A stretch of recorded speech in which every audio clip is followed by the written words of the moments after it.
Mga mahal kong taga-subaybay, habang patuloy ang sarswelang ito, ang malaking usapin na ngayon ay malapit nang ipapalabas ang pelikulang ika nga ay The Rapists of Pepsi Paloma. So, bago magtatapos ang kabanatang ito sa ating pagbablog, ay meron lamang akong iiwanan sa inyo na mga simpleng katanungan lamang. Lalong-lalo na yung mga sinasabi nating soft drinks girls ay nagsalita na doon sa vlog nga ni Julius Babaw.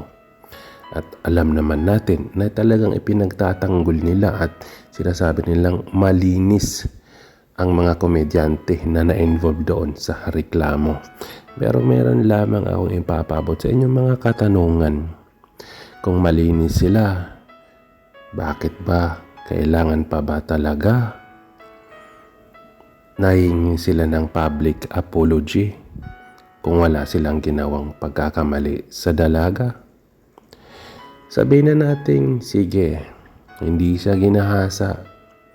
Pero ang pagbigay ba ng mga gamot o bawal na gamot sa isang tao para mawala siya sa kanyang kontrol sa sarili ay hindi ba paglabag din ninyon sa karapatan ng isang tao?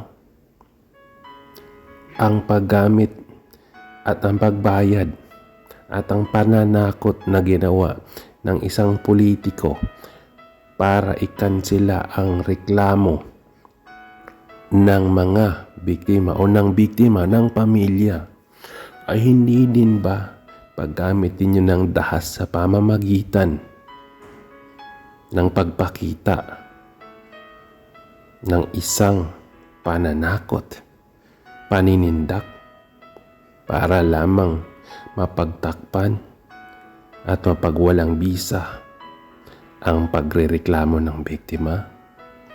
Kayo na mga kapatid ang husga kung ano ang nararapat.